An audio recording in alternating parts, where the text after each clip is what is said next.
Bienvenidos al único canal en español dedicado a la dinastía y época Tudor. Hoy les traigo la biografía de Ricardo III. Él fue rey de Inglaterra desde el 26 de junio de 1483 hasta su muerte en 1485. Fue el último rey de la dinastía Plantagenet y de su rama menor, la Casa de York. Su derrota y muerte en la batalla de Bosworth marcó el fin de la Edad Media en Inglaterra. Ricardo fue nombrado duque de Gloucester en 1461 tras la coronación de su hermano Eduardo IV durante las Guerras de las Dos Rosas y más tarde se casó con Anna Neville. Gobernó el norte de Inglaterra y participó en la invasión de Escocia. Al morir Eduardo IV en 1483, Ricardo fue designado Lord Protector para el joven Eduardo V, pero este y su hermano fueron declarados ilegítimos, lo que permitió a Ricardo ascender al trono como Ricardo III en julio de 1483. Su reinado enfrentó dos rebeliones, la segunda liderada por Enrique Tudor, quien lo derrotó en la batalla de Bosworth en 1485, donde Ricardo murió, siendo el último rey inglés en caer en combate. Y Enrique asumió el trono como Enrique VII. Ricardo III sigue siendo uno de los monarcas más controvertidos y divisivos de Inglaterra y Gran Bretaña, y su perfil desafía su breve reinado de apenas 2 años. Su ascenso al trono y su gobierno siguen envueltos en incertidumbre y ocluidos por las interpretaciones más amplias posibles, desde un hombre completamente bueno obligado a convertirse en rey, hasta un malvado conspirador que conspiró y asesinó para llegar al trono. La verdad, como ocurre con la mayoría de las cosas, probablemente se encuentre en algún punto intermedio entre estos dos extremos.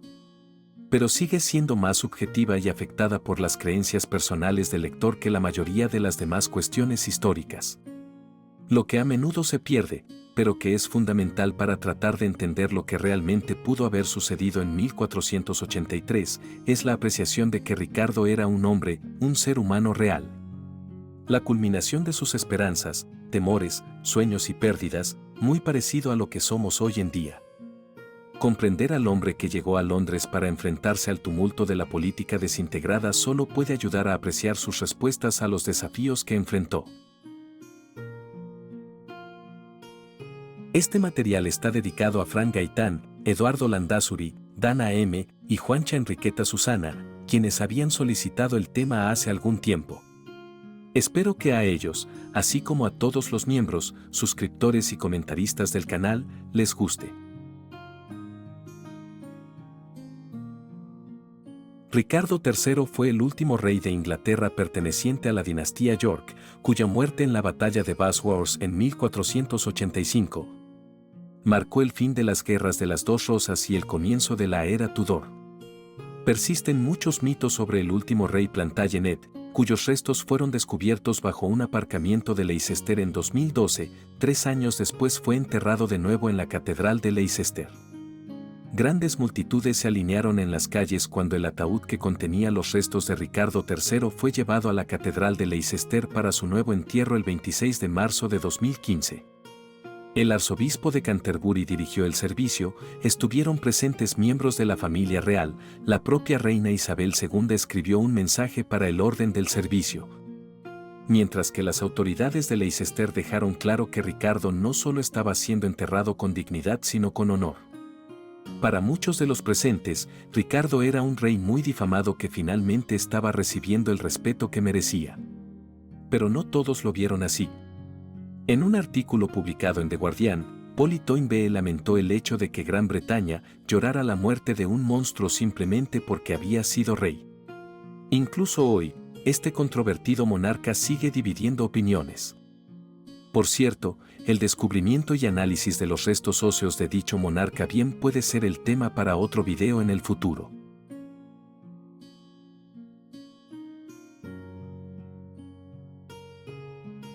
Ricardo nació el 2 de octubre de 1452 en el castillo de Fotheringhay, en Northamptonshire, siendo el 11º de los 12 hijos de Richard, tercer duque de York, y Cecily Neville, y el más joven que sobrevivió a la infancia.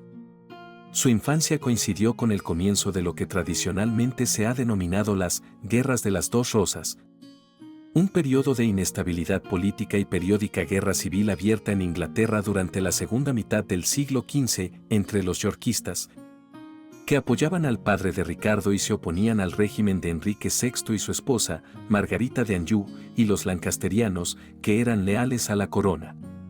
En 1459, su padre y los yorkistas se vieron obligados a huir de Inglaterra, tras lo cual Ricardo y su hermano mayor George fueron puestos bajo la custodia de su tía Anna Neville, duquesa de Buckingham, y posiblemente del cardenal Thomas Bourchier, arzobispo de Canterbury. Cuando su padre y su hermano mayor Edmund, conde de Rutland, murieron en la batalla de Wakefield el 30 de diciembre de 1460, Ricardo y George fueron enviados por su madre a los Países Bajos. Regresaron a Inglaterra tras la derrota de los Lancaster en la batalla de Taunton. Participaron en la coronación de su hermano mayor como rey Eduardo IV el 28 de junio de 1461, cuando Ricardo fue nombrado duque de Gloucester y caballero de la jarretera y caballero del baño. Su hermano Eduardo lo nombró único comisionado de la formación militar para los condados occidentales en 1464, cuando tenía 11 años. A los 17 años, Ricardo tenía un mando independiente. Ricardo pasó varios años de su infancia en el castillo de Midleham en Wensleydale, Yorkshire, bajo la tutela de su primo Richard Neville, 16º conde de Warwick, más tarde conocido como el Hacedor de Reyes debido a su papel en las Guerras de las Rosas. Warwick supervisó el entrenamiento de Ricardo como caballero. En el otoño de 1465, Eduardo IV concedió a Warwick 1000 libras para los gastos de la tutela de su hermano menor. Con algunas interrupciones, Ricardo permaneció en Midleham desde finales de 1461 hasta principios de 1465, cuando tenía 12 años. O desde 1465 hasta su mayoría de edad en 1468, cuando cumplió 16. Desde noviembre de 1461 hasta 1465, todas las referencias a Ricardo lo sitúan en lugares al sur del río Trent. Es posible que, en parte, para apaciguar los sentimientos heridos de Warwick hacia la creciente influencia de los nuevos suegros Woodville del rey, se le concediera el honor de acoger a Ricardo en su casa para completar su educación, probablemente en algún momento de 1465.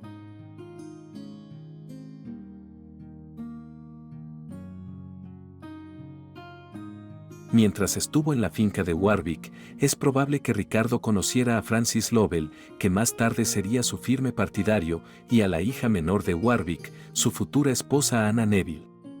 Es posible que incluso en esta etapa temprana Warwick estuviera considerando a los hermanos del rey como candidatos estratégicos para sus hijas, Isabel y Ana.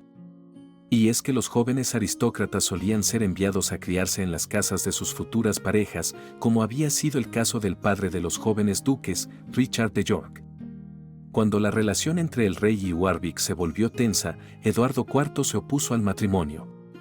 Durante la vida de Warwick, George fue el único hermano real que se casó con una de sus hijas, la mayor, Isabel, el 12 de julio de 1469, sin el permiso del rey. George se unió a la revuelta de su suegro contra el rey, mientras que Ricardo permaneció leal a este último, a pesar de que se rumoreaba que había estado teniendo un romance con Ana. Ricardo y Eduardo se vieron obligados a huir a Borgoña en octubre de 1470 después de que Warwick se uniera al bando de la ex reina de Lancaster, Margarita de Anjou. 2 años antes la hermana de Ricardo, Margarita, se había casado con Carlos el Temerario, duque de Borgoña, y los hermanos podían esperar ser bien recibidos allí. Eduardo fue restaurado en el trono en la primavera de 1471, tras las batallas de Barnet y Tewkesbury, en las que Ricardo, entonces de 18 años, desempeñó un papel crucial. Durante su adolescencia, y debido a una causa que se desconoce, Ricardo desarrolló una curvatura lateral de la columna vertebral o escoliosis. Y en 2014, tras el descubrimiento de los restos de Ricardo, la osteoarqueóloga doctora Jo Appleby, de la Escuela de Arqueología e Historia Antigua de la Universidad de Leicester, tomó imágenes de la columna vertebral y reconstruyó un modelo mediante impresión 3D, y concluyó que, aunque la escoliosis espinal parecía dramática, probablemente no causó ninguna deformidad física importante que no pudiera disimularse con la ropa. Tras una decisiva victoria de los yorkistas sobre los lancasterianos en la batalla de Tewkesbury, Ricardo se casó con Ana Neville el 12 de julio de 1472. Ana se había casado previamente con Eduardo de Westminster, hijo único de Enrique VI, para sellar la lealtad de su padre al partido lancasteriano. Pero el príncipe Eduardo murió en la batalla de Tewkesbury el 4 de mayo de 1471, mientras que Warwick había muerto en la batalla de Barnet el mes anterior. Los planes de matrimonio de Ricardo le hicieron entrar en conflicto con su hermano George. La carta de John Paston del 17 de febrero de 1472 deja claro que George no estaba contento con el matrimonio de Ricardo y Ana Neville, pero lo aceptó a regañadientes sobre la base de que bien puede tener a mi dama como cuñada, pero no se separarán de sus medios de vida.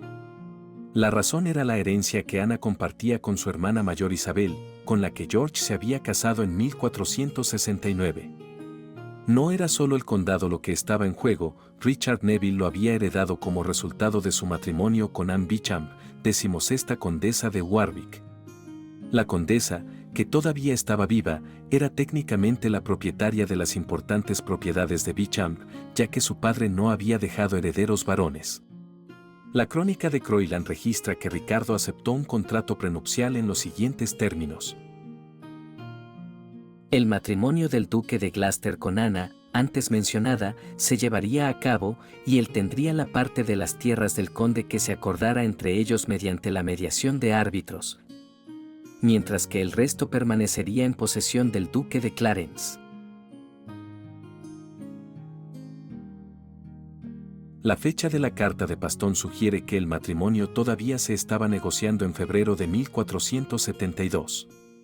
Para obtener el consentimiento final de George para el matrimonio, Ricardo renunció a la mayor parte de las tierras y propiedades del conde de Warwick, incluidos los condados de Warwick, que el hacedor de reyes había tenido en propiedad de su esposa, y Salisbury, y entregó a George el cargo de gran chambelán de Inglaterra.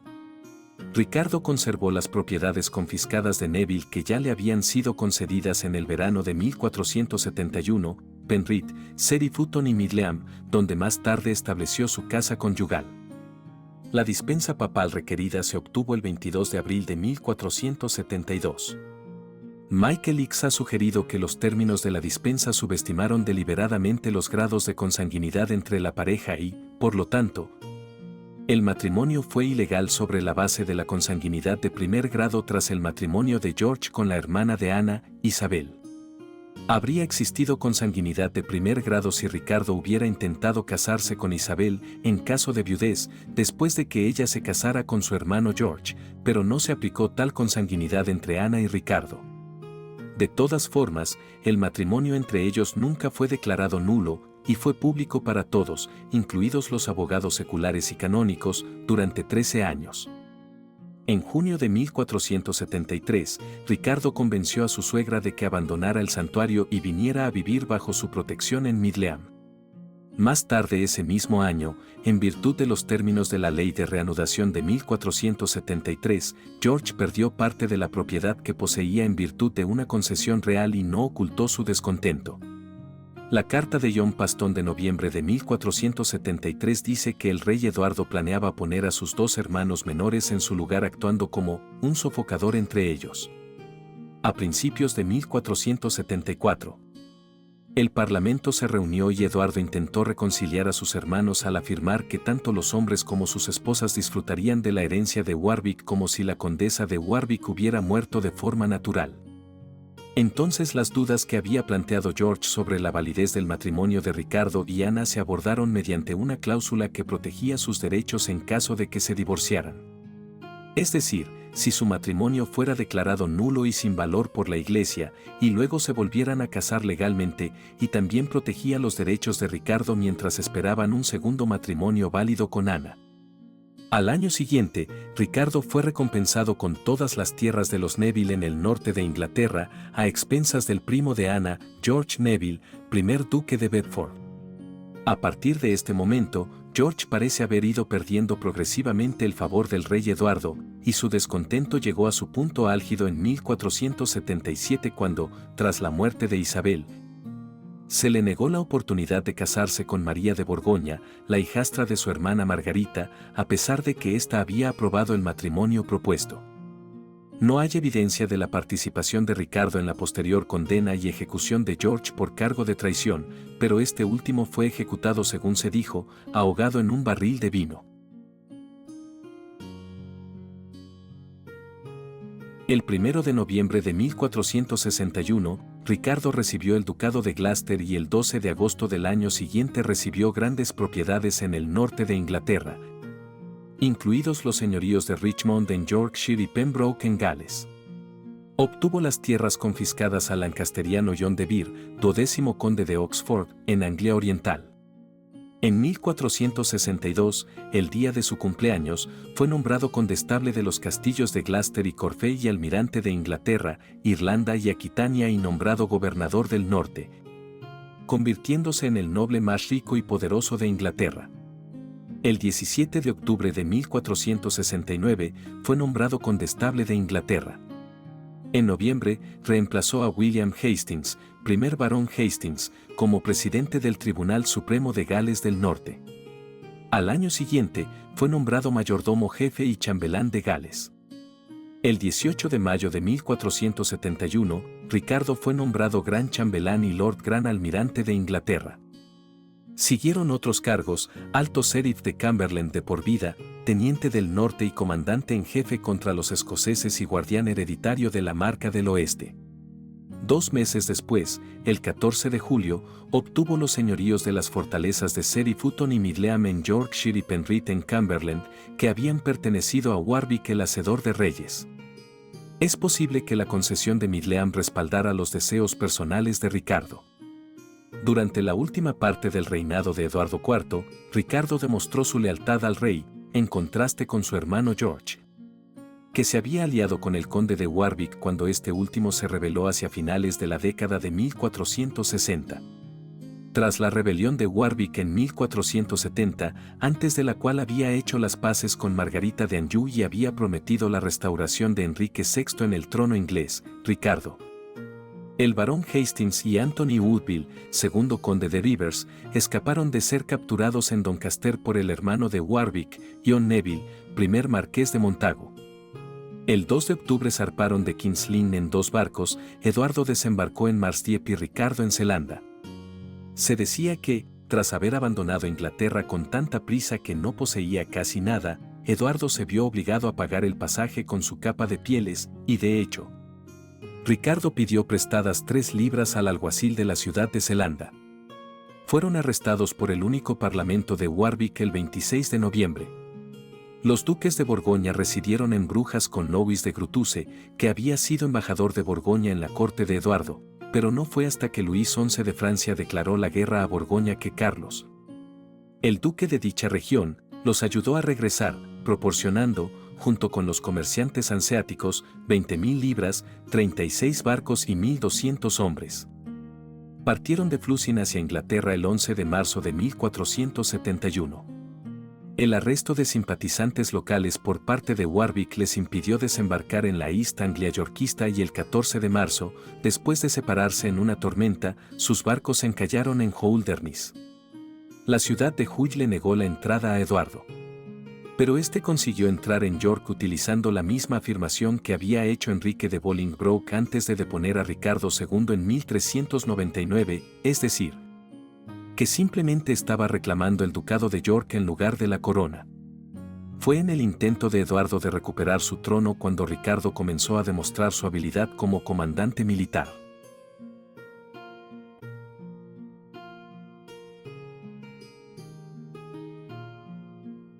Una vez que Eduardo recuperó el apoyo de su hermano George, montó una campaña rápida y decisiva para recuperar la corona mediante el combate.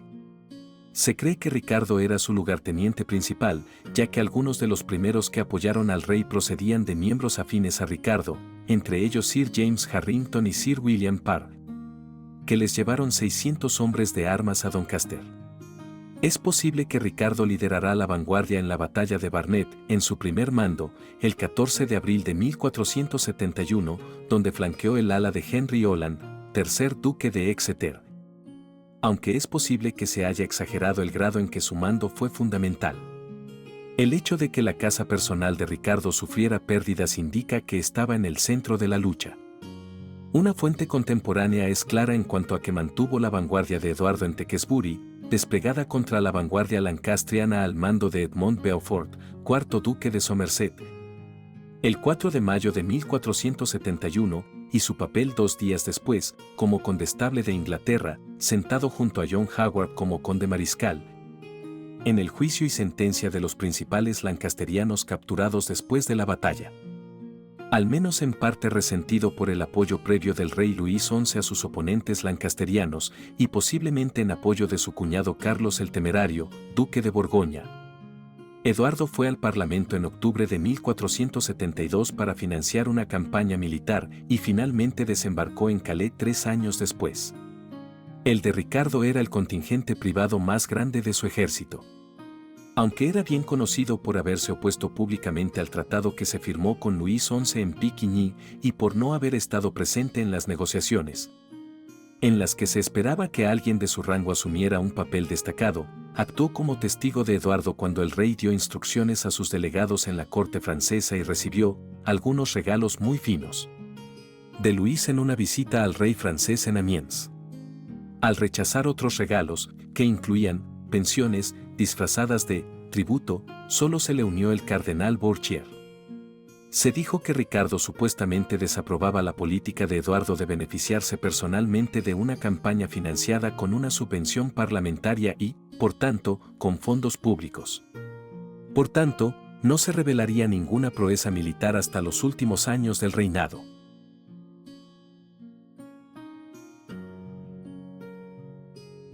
Se sabe que Ricardo fue el magnate dominante en el norte de Inglaterra hasta la muerte de su hermano.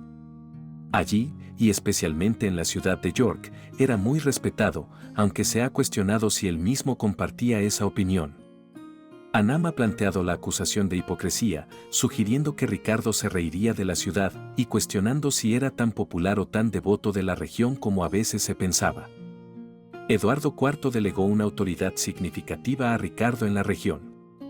Kendall e historiadores posteriores han sugerido que esto fue con la intención de convertir a Ricardo en el señor del norte. Peter Buss, sin embargo, ha argumentado que en lugar de permitirle a su hermano Ricardo carta blanca, Eduardo restringió su influencia utilizando a su propio agente, Sir William Parr. Después de la ascensión al trono de Ricardo, primero estableció el Consejo del Norte y nombró a su sobrino John de la Pole, primer conde de Lincoln, presidente e institucionalizó formalmente este organismo como una rama del Consejo Real. Todas sus cartas y sentencias se emitían en nombre y representación del rey. El Consejo tenía un presupuesto de 2.000 marcos anuales y había emitido reglamentos en julio de ese año. Los consejeros debían actuar con imparcialidad, declarar los intereses creados y reunirse al menos cada 3 meses. Su principal foco de operaciones era Yorkshire y el noreste y sus responsabilidades incluían las disputas por la tierra, el mantenimiento de la paz del rey y el castigo de los infractores de la ley.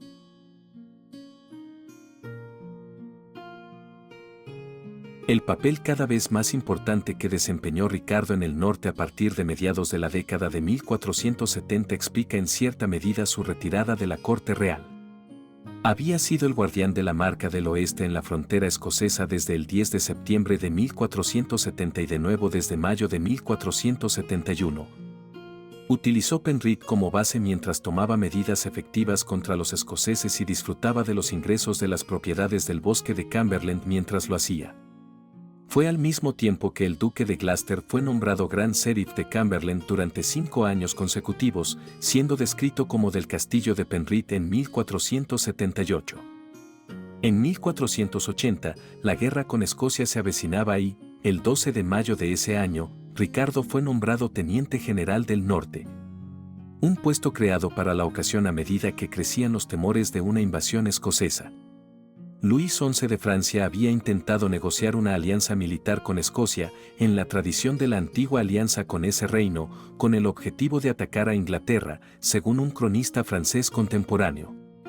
Ricardo tenía la autoridad para convocar a las levas fronterizas y emitir comisiones de formación para repeler las incursiones fronterizas. junto con el conde de Northumberland, lanzó contraataques y cuando el rey y el consejo declararon formalmente la guerra en noviembre de 1480, se le concedieron 10.000 libras para salarios. Pero el rey no llegó para liderar el ejército inglés y el resultado fueron escaramuzas intermitentes hasta principios de 1482. Ricardo fue testigo del tratado con Alejandro, duque de Albany, hermano del rey Jacobo III de Escocia. Northumberland, Stanley, Dorset, Sir Edward Woodville y Ricardo con aproximadamente 20.000 hombres tomaron la ciudad de Berwick como parte de la invasión inglesa de Escocia. El castillo resistió hasta el 24 de agosto de 1482, cuando Ricardo recuperó Berwick-upon-Tweed, que estaba en manos del Reino de Escocia. Aunque es discutible si la victoria inglesa se debió más a las divisiones internas escocesas que a alguna proeza militar destacada de Ricardo, fue la última vez que el burgo real de Berwick cambió de manos entre los dos reinos.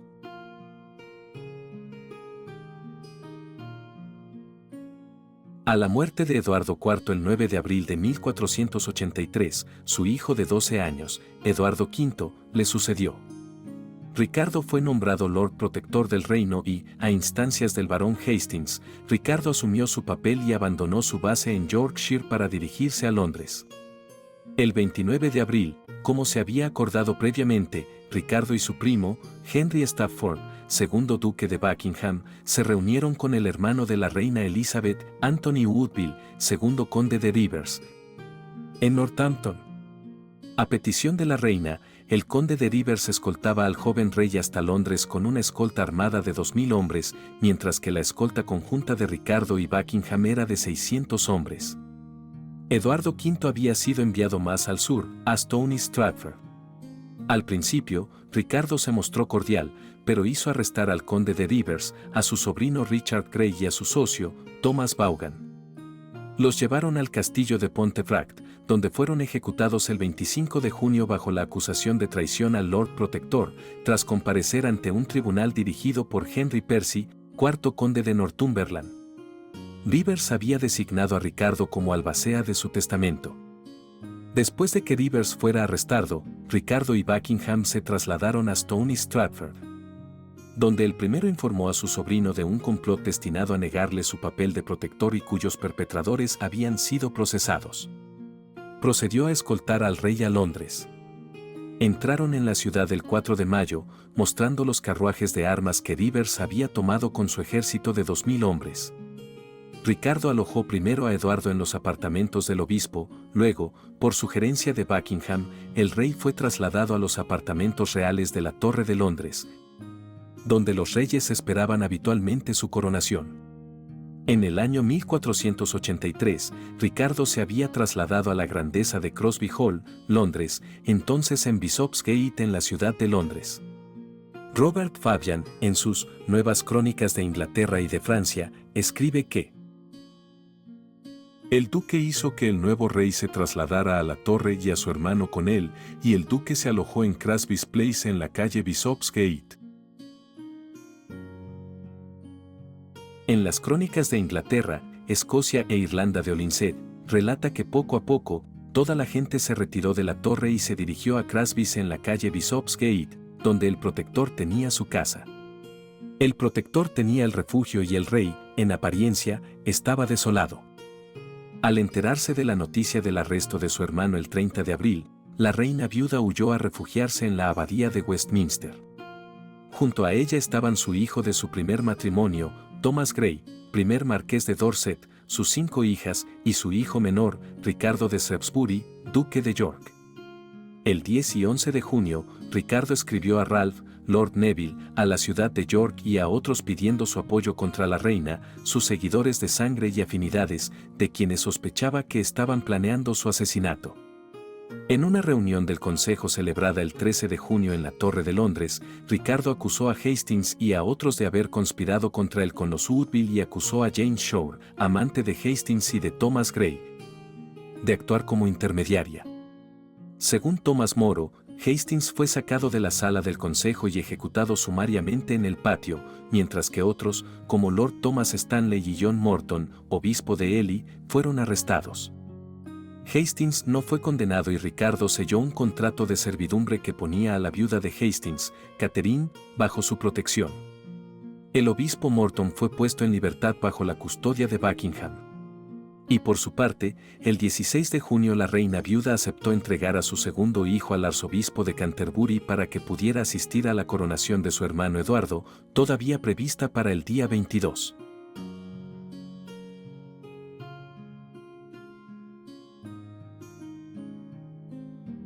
Se dice que fue entonces cuando el obispo Robert Stillington, obispo de Bath y Wells, informó a Ricardo de que el matrimonio de Eduardo IV con Elizabeth Woodville no era válido debido a la unión anterior del difunto rey con Eleanor Butler, lo que convertía a Eduardo V y sus hermanos en ilegítimos. Pero la identidad de Robert Stillington solo se conocía a través de las memorias del diplomático francés Philippe de Comines. El 22 de junio, Ralph Saab pronunció un sermón en el exterior de la antigua Catedral de San Pablo, en el que declaraba bastardos a los hijos de Eduardo IV y a Ricardo rey legítimo. Poco después, los ciudadanos de Londres, tanto nobles como comunes, se reunieron y redactaron una petición pidiendo a Ricardo que asumiera el trono. Este aceptó el 26 de junio y fue coronado en la abadía de Westminster el 6 del mes siguiente. Su título al trono fue confirmado por el Parlamento en enero de 1484 mediante el documento Titulus Regius. Los príncipes, que todavía se alojaban en la residencia real de la Torre de Londres en el momento de la coronación de Ricardo, desaparecieron de la vista después del verano de 1483. Aunque después de su muerte Ricardo III fue acusado de haber asesinado a sus sobrinos, en particular por Thomas Moro y en la obra de William Shakespeare, los hechos que rodearon su desaparición siguen siendo desconocidos. Se han sugerido otros culpables, incluidos Buckingham e incluso Enrique VII, aunque Ricardo sigue siendo el principal sospechoso. Después de la ceremonia de coronación, Ricardo y su esposa Ana emprendieron un viaje real para reunirse con sus súbditos. Durante este viaje por el país, el rey y la reina dotaron al King's College y al Queen's College de la Universidad de Cambridge e hicieron donaciones a la iglesia. Ricardo, que todavía sentía un fuerte vínculo con sus estados del norte, más tarde planeó el establecimiento de una gran capilla en la Catedral de York con más de 100 sacerdotes. También fundó el Colegio de Armas. Pero el nuevo rey no tendría tregua, ya que en 1483 surgió una conspiración entre un grupo de nobles descontentos, muchos de los cuales habían apoyado a Eduardo IV y a todo el establecimiento yorkista. La conspiración estaba dirigida nominalmente por el antiguo aliado de Ricardo, el duque de Buckingham, aunque había comenzado como una conspiración de los bandos Woodville y Beaufort, que estaba muy avanzada en el momento en que el duque se involucró. Rosemary O'Rourke señala que Buckingham fue una excepción entre los rebeldes ya que, lejos de ser un favorito anterior, Eduardo IV le había negado cualquier papel político. Mientras que Davis ha sugerido que fue solo la posterior proscripción parlamentaria lo que colocó a Buckingham en el centro de los acontecimientos, culpar a un magnate descontento motivado por la codicia. En lugar de la vergonzosa verdad de que quienes se oponían a Ricardo eran en realidad abrumadoramente leales a Eduardo V. Es posible que todos planearan deponer a Ricardo III y colocar a Eduardo V de nuevo en el trono, y que cuando surgieron rumores de que Eduardo y su hermano estaban muertos, Buckingham propuso que Enrique Tudor regresara del exilio, tomara el trono y se casara con Isabel, la hija mayor de Eduardo IV. También se ha señalado que como esta narrativa proviene del Parlamento de Ricardo de 1484, probablemente debería tratarse con cautela. Por su parte, Buckingham reunió una fuerza sustancial de sus propiedades en Gales y las Marcas. Y Enrique, en el exilio en Bretaña, contaba con el apoyo del tesorero bretón Pierre Lanet, que esperaba que la victoria de Buckingham consolidara una alianza entre Bretaña e Inglaterra. Algunos de los barcos de Enrique Tudor se toparon con una tormenta y se vieron obligados a regresar a Bretaña o Normandía, mientras que él mismo ancló frente a Plymouth durante una semana antes de enterarse del fracaso de Buckingham. El ejército de este último se vio afectado por la misma tormenta y desertó cuando las fuerzas de Ricardo se lanzaron contra ellos. Buckingham intentó escapar disfrazado, pero fue entregado por un sirviente a cambio de la recompensa que Ricardo había puesto sobre su cabeza, o fue descubierto escondido con él. El duque fue declarado culpable de traición y decapitado en Salisbury, cerca de Bull's Head Inn, el 2 de noviembre. Su viuda, Catherine Woodville, se casó más tarde con Jasper Tudor, el tío de Enrique.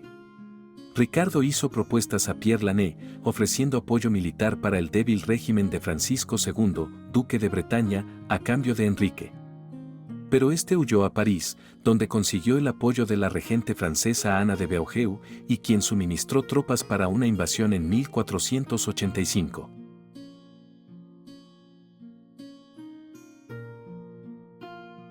El 22 de agosto de 1485, Ricardo se enfrentó a las fuerzas de Enrique Tudor, que se encontraban en inferioridad numérica en la batalla de Bosworth Field. Ricardo montaba un corcel blanco, un caballo especialmente rápido y fuerte. Se ha estimado que el tamaño del ejército de Ricardo era de 8.000 hombres y el de Enrique de 5.000, pero no se conocen las cifras exactas. Aunque se cree que el ejército real superaba en número sustancialmente al de Enrique.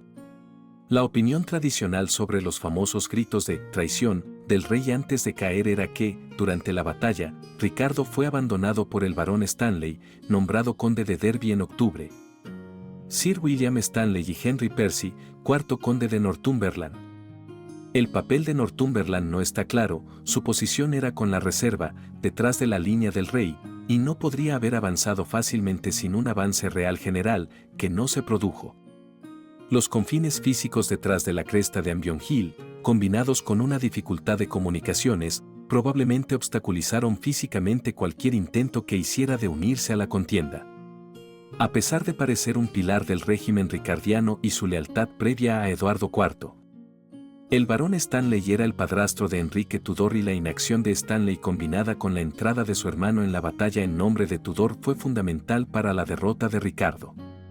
La muerte del compañero cercano de Ricardo, John Howard, duque de Norfolk, puede haber tenido un efecto desmoralizador en el rey y sus hombres. De cualquier manera, Ricardo dirigió una carga de caballería en las filas enemigas en un intento de terminar la batalla rápidamente atacando a Enrique Tudor. Todos los relatos señalan que el rey Ricardo luchó valientemente y hábilmente durante esta maniobra, derribando a Sir John Cheyne, un conocido campeón de justas, matando al portaestandarte de Enrique, Sir William Brandon, y acercándose a una espada de Enrique Tudor antes de ser rodeado por los hombres de Sir William Stanley y asesinado. El historiador oficial de Enrique VII, Polidoro Virgilio, registró que el rey Ricardo, solo, murió luchando valientemente en medio de la más densa presión de sus enemigos. El cronista borgoñón, Jean Molinet, afirma que un galés asestó el golpe mortal con una alabarda mientras el caballo de Ricardo estaba atascado en el suelo pantanoso. Se dijo que los golpes fueron tan violentos que el casco del rey se clavó en su cráneo. El poeta galés contemporáneo Gate Glynn insinúa que un líder galés de Lancaster, de nombre Rhys ap Thomas, o uno de sus hombres, mató al rey, escribiendo que mató al jabalí y le afeitó la cabeza. La identificación en 2013 del cuerpo del rey Ricardo muestra que el esqueleto tenía 11 heridas, 8 de ellas en el cráneo, claramente infligidas en batalla y que sugieren que había perdido su casco. El profesor Guy Rutti, de la Universidad de Leicester, afirmó que las lesiones más probables que causaron la muerte del rey son las dos en la parte inferior del cráneo, un gran traumatismo por objeto punzante, posiblemente de una espada o un arma de palo, como una alabarda o un pico, y una herida penetrante de la punta de un arma afilada. El cráneo mostraba que una hoja había cortado parte de la parte posterior del cráneo. Ricardo III fue el último rey inglés que murió en batalla. Enrique Tudor sucedió a Ricardo como rey Enrique VII. Se casó con la heredera yorkista Isabel de York, hija de Eduardo IV y sobrina del difunto monarca.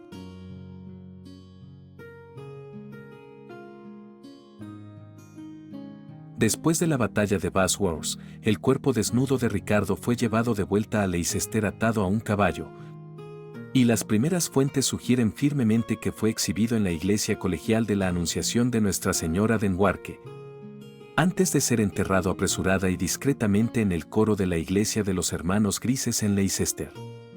En 1495, Enrique VII pagó 50 libras por un monumento de mármol y alabastro. Según una tradición desacreditada, durante la disolución de los monasterios, su cuerpo fue arrojado al río Sour. Aunque otras pruebas sugieren que en 1612 se podía ver una lápida conmemorativa en un jardín construido en el lugar de Greyfriars. La ubicación exacta se perdió después, debido a más de 400 años de desarrollo posterior, hasta que las investigaciones arqueológicas en 2012 revelaron el sitio del jardín y la iglesia de Greyfriars. Había una lápida conmemorativa en el coro de la catedral, reemplazada desde entonces por la tumba del rey, y una placa de piedra en Bow Bridge, donde la tradición había sugerido falsamente que sus restos habían sido arrojados al río.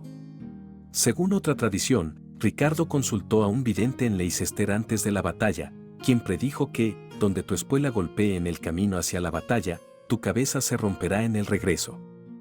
En el camino hacia la batalla, su espuela golpeó la piedra del puente Bow Bridge en la ciudad. Y la leyenda cuenta que cuando su cadáver fue sacado de la batalla a lomos de un caballo, su cabeza golpeó la misma piedra y se abrió.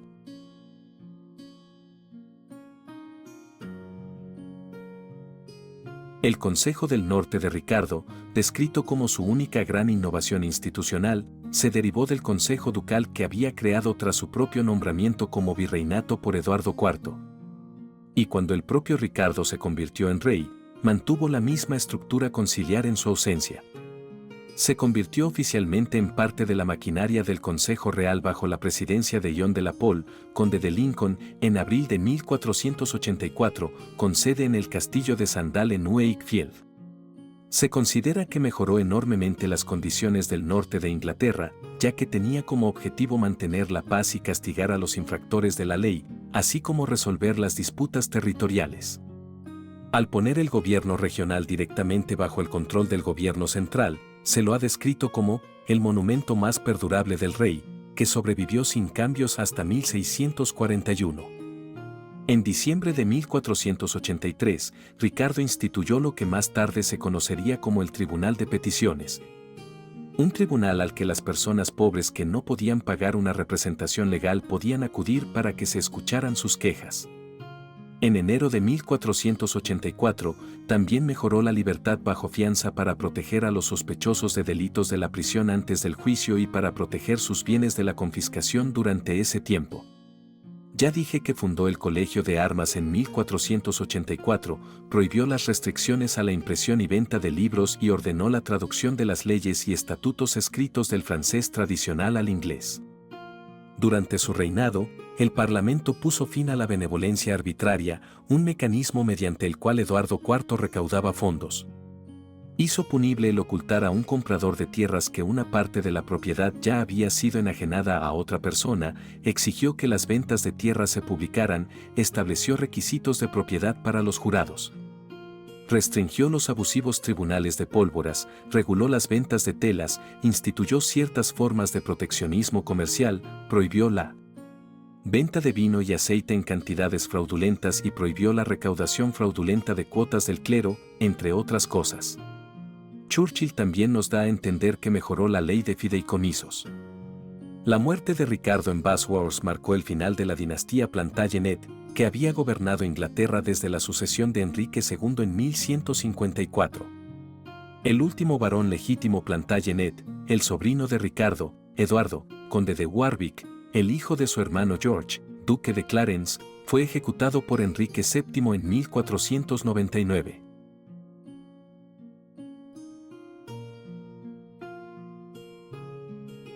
Existen numerosas fuentes de información contemporáneas o casi contemporáneas sobre el reinado de Ricardo III, entre ellas la Crónica de Croyland, las Memoires de Comines, el informe de Dominique Mancini, las cartas de Pastón, las crónicas de Robert Fabian y numerosos registros oficiales y de la corte, incluidas algunas cartas del propio Ricardo. Sin embargo, el debate sobre el verdadero carácter y los motivos de este rey continúa, tanto por la subjetividad de muchas de las fuentes escritas, que refleja la naturaleza generalmente partidista de los escritores de este periodo, como porque ninguna fue escrita por hombres con un conocimiento íntimo del personaje.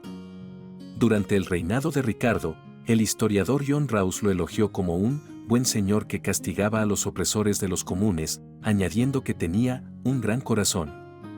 En 1483, el observador italiano Dominic Mancini informó de que Ricardo gozaba de buena reputación y que tanto su vida privada como sus actividades públicas atraían poderosamente la estima de los extraños. Su vínculo con la ciudad de York, en particular, era tal que, al enterarse de la muerte de Ricardo en la batalla de Bosworth, el ayuntamiento deploró oficialmente la muerte del rey, a riesgo de enfrentarse a la ira del vencedor. Pero durante su vida, el propio Ricardo fue objeto de algunos ataques. Incluso en el norte, en 1482, un hombre fue procesado por delitos contra el duque de Gloucester, diciendo que no había hecho nada más que sonreír a la ciudad de York. En 1484, los intentos de desacreditarlo tomaron la forma de carteles hostiles.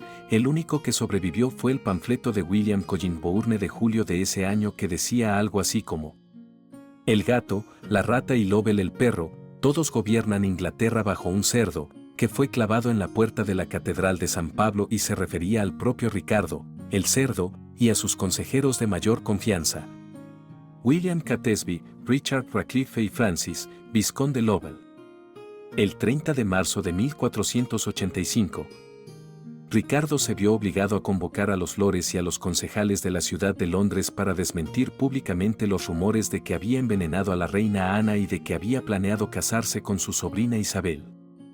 Al tiempo que ordenaba al sheriff de Londres que encarcelara a cualquiera que difundiera tales calumnias. Las mismas órdenes se emitieron en todo el reino, incluida York, donde el pronunciamiento real registrado en los registros de la ciudad data del 5 de abril de 1485, y contiene instrucciones específicas para suprimir los discursos sediciosos y retirar y destruir los carteles evidentemente hostiles sin leerlos.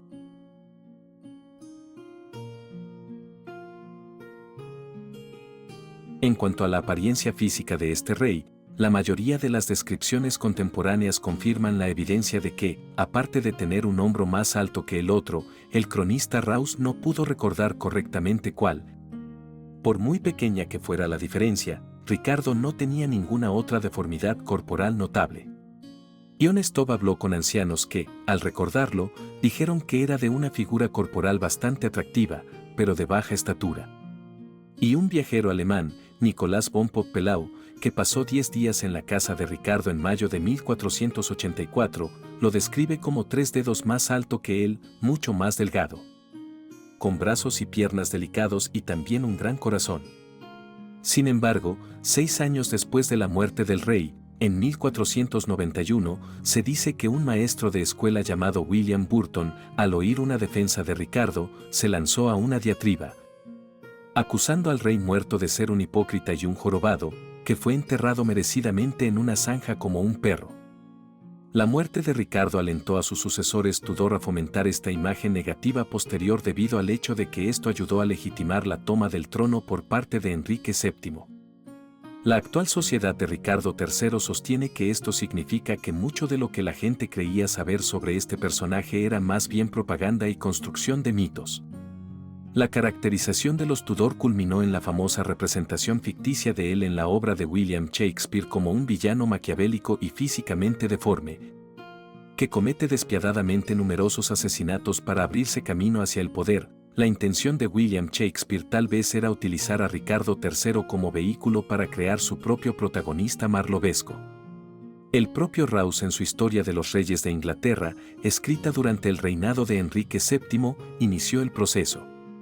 Luego de haber alabado el físico y logros del monarca, invirtió su posición anterior y ahora lo retrató como un individuo extraño que nació con dientes y cabello hasta los hombros después de haber estado en el vientre de su madre durante 2 años.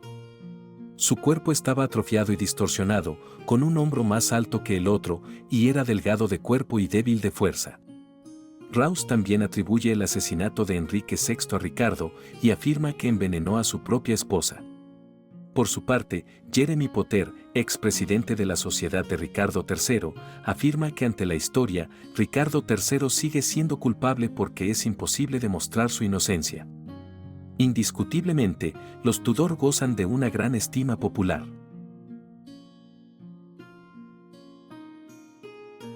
Polidore Virgilio y Tomás Moro también ampliaron esta descripción, haciendo hincapié en las deformidades físicas externas de Ricardo como un signo de su mente retorcida interiormente. Moro lo describe como de baja estatura, de miembros feos, de espalda encorvada, de rostro duro. Virgilio también dice que era deforme de cuerpo con un hombro más alto que el derecho. Ambos enfatizan que Ricardo era astuto y adulador, mientras planeaba la caída tanto de sus enemigos como de sus supuestos amigos. Las buenas cualidades de Ricardo eran su inteligencia y valentía. Todas estas características son repetidas por William Shakespeare, quien lo retrata con una joroba, una cojera y un brazo atrofiado. Con respecto a la joroba, la segunda edición en cuarto de la obra Ricardo III, de 1598, utilizó el término jorobado. Pero en la edición del primer folio de 1623 ese término se convirtió en la espalda encorvada. Sin embargo, la reputación de Ricardo como promotor de la justicia legal persistió. William Camden, en su libro Remarks Concerning Britain, de 1605, afirma que Ricardo, aunque vivió malvadamente, hizo buenas leyes. Francis Bacon también afirma que fue un buen legislador para la tranquilidad y el consuelo de la gente común. En 1525, el cardenal Thomas Wolsey reprendió a los concejales y al alcalde de Londres por confiar en un estatuto de Ricardo para evitar pagar un impuesto extorsionado o benevolencia. Pero recibió la respuesta de que aunque hizo el mal, en su época se realizaron muchas buenas acciones.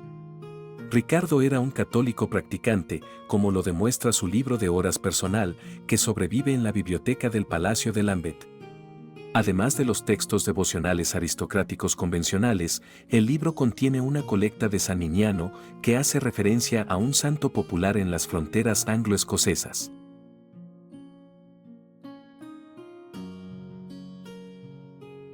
Pero a pesar de todo lo anterior, la imagen de Ricardo como un tirano despiadado siguió siendo dominante en los siglos XVIII y XIX.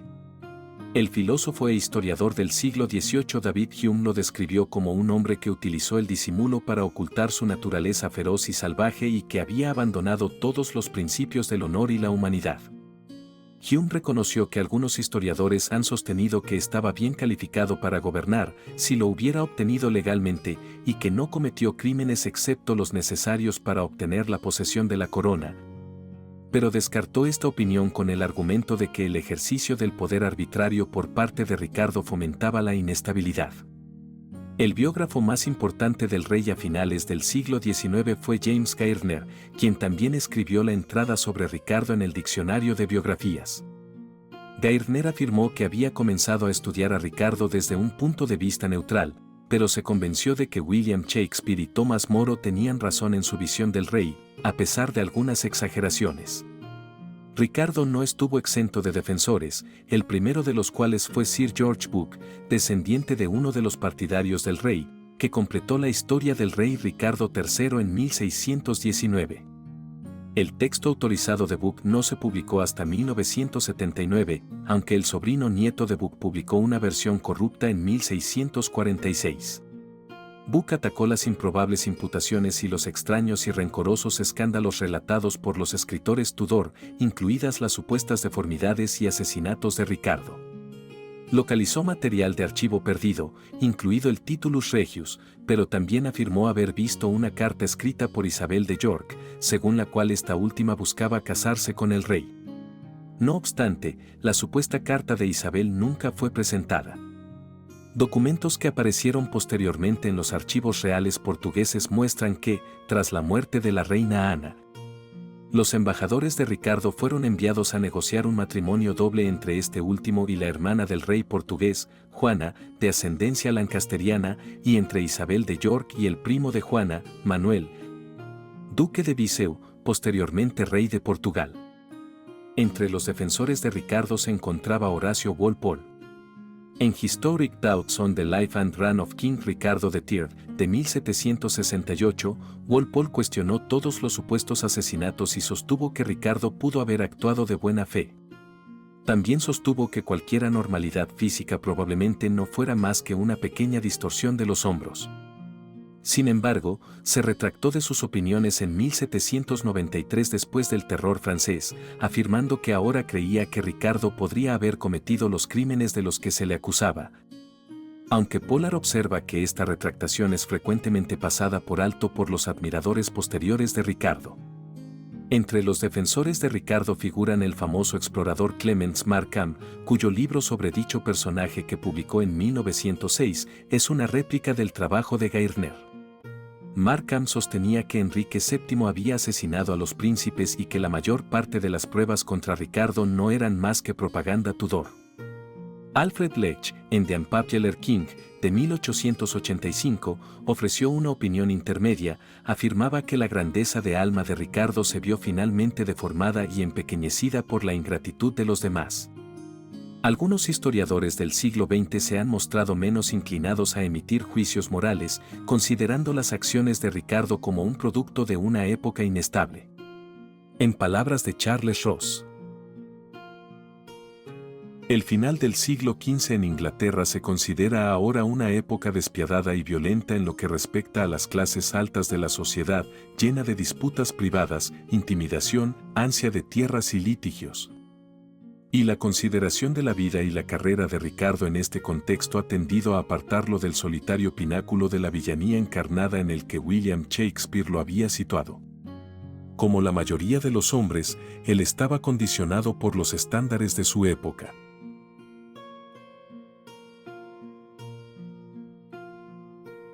La Sociedad Ricardo III, fundada en 1924 como la Comunidad del Jabalí Blanco, es el más antiguo de varios grupos ricardianos dedicados a mejorar su reputación. Otros historiadores todavía lo describen como un político ávido de poder y despiadado que probablemente fue el responsable último del asesinato de sus sobrinos.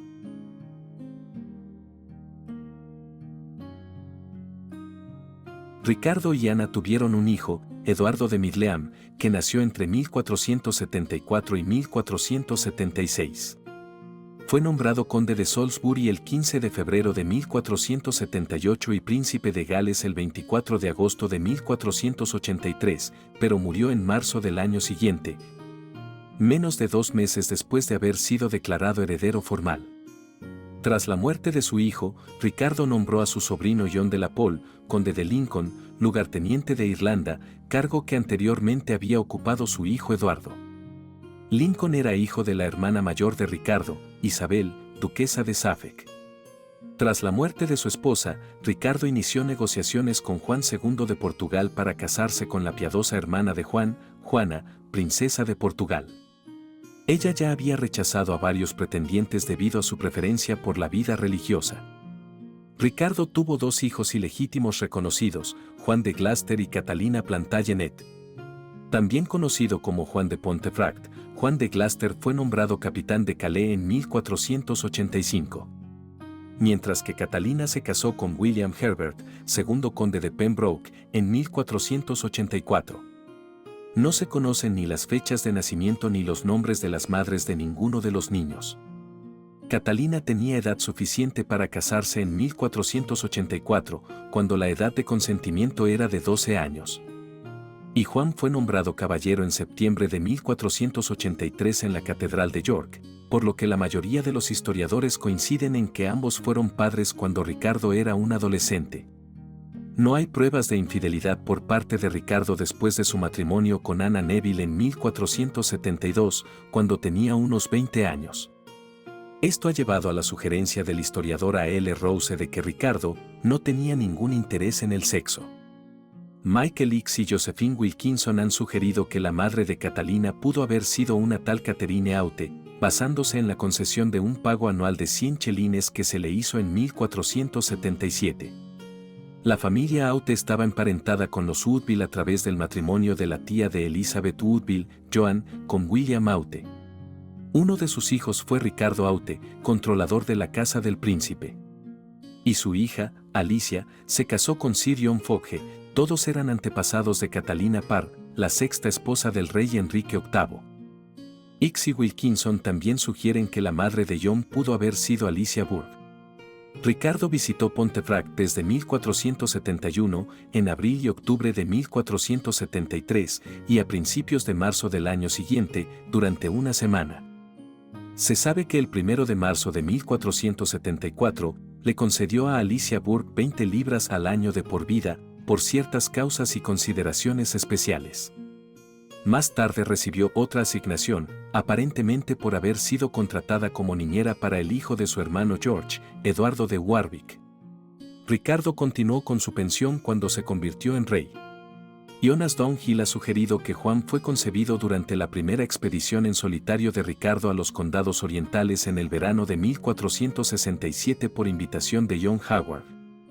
Y que el niño nació en 1468 y recibió el nombre de su amigo y partidario. El propio Ricardo señaló que Juan era todavía menor de edad, aún no tenía 21 años, cuando emitió la patente real que lo nombraba capitán de Calais el 11 de marzo de 1485, posiblemente en su 17º cumpleaños. Los dos hijos ilegítimos de Ricardo le sobrevivieron, pero parece que murieron sin descendencia y su destino después de la muerte de Ricardo en Bosworth no es seguro. Juan recibió una anualidad de 20 libras de Enrique VII, pero no hay menciones de él en los registros contemporáneos posteriores a 1487, el año de la batalla de Stoke Field. Es posible que lo ejecutaran en 1499, aunque no hay constancia de ello más allá de una afirmación de George Book más de un siglo después. Al parecer, Catalina murió antes de la coronación de su prima Isabel de York el 25 de noviembre de 1487, ya que su marido, Sir William Herbert, aparece como viudo en esa época. El lugar de enterramiento de Catalina se encontraba en la iglesia parroquial londinense de St. James Garlick-Kite, entre Skinners Lane y Upper Thames Street. Se decía que el misterioso Ricardo Plantagenet, que fue mencionado por primera vez en Desiderata Curiosa, de Francis Peck, una miscelánea de 2 volúmenes publicada entre 1732 y 1735, era un posible hijo ilegítimo de Ricardo III y a veces se le llama Ricardo el Maestro de Obras o Ricardo de Eastwell, pero también se ha sugerido que podría haber sido Ricardo, duque de York, uno de los príncipes desaparecidos de la torre. Al parecer este Ricardo murió en 1550.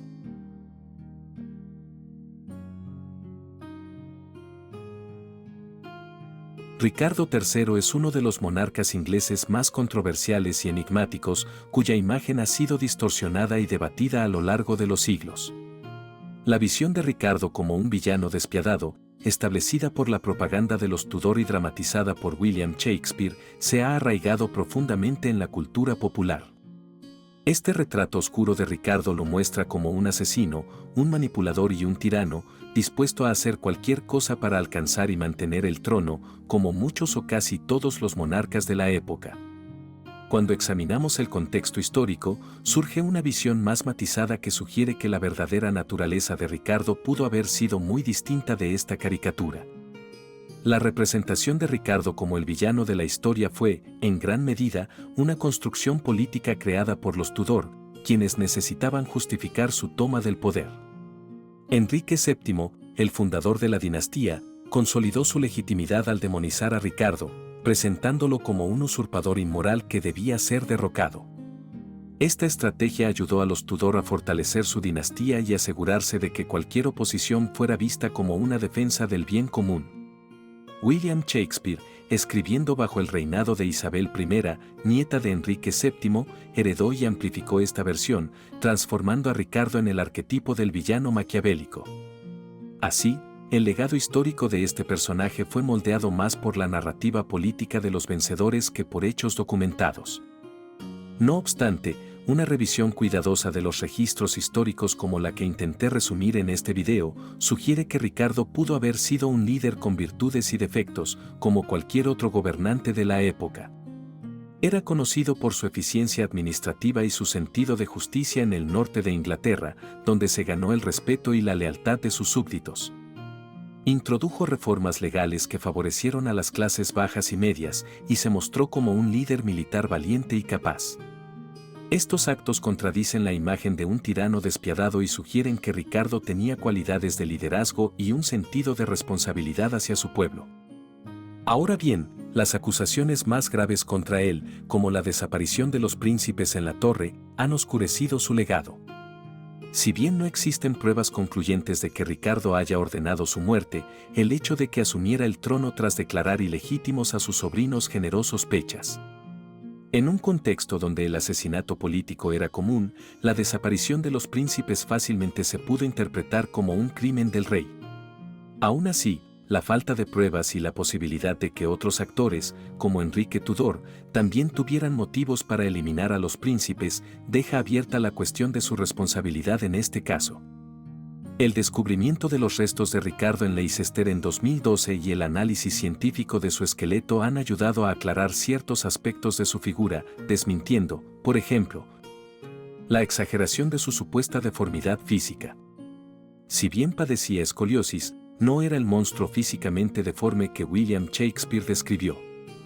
Este descubrimiento contribuyó a una reevaluación de su figura, haciendo que muchos se cuestionen hasta qué punto la leyenda negra de Ricardo fue producto de la manipulación histórica. En conclusión, Ricardo III no fue un santo, pero tampoco parece haber sido el villano absoluto que la tradición Tudor y la literatura de William Shakespeare han presentado durante siglos. Aunque su vida y reinado incluyeron decisiones moralmente ambiguas y muy cuestionables, es probable que él haya sido en gran medida víctima de las luchas políticas de su época y de la necesidad de los Tudor de legitimarse a través de su demonización. La imagen de Ricardo como un villano probablemente dice más sobre la necesidad de sus sucesores de justificarse que sobre el verdadero carácter de este último Plantagenet. Hoy, podemos verlo no solo como un rey caído, sino también como una figura compleja y humana, atrapada en las despiadadas intrigas de la política medieval. Así, Ricardo III se presenta como un ejemplo de cómo la historia puede ser moldeada por los intereses de quienes la cuentan, recordándonos que los villanos de la historia muchas veces son el reflejo de la narrativa de sus mismos enemigos.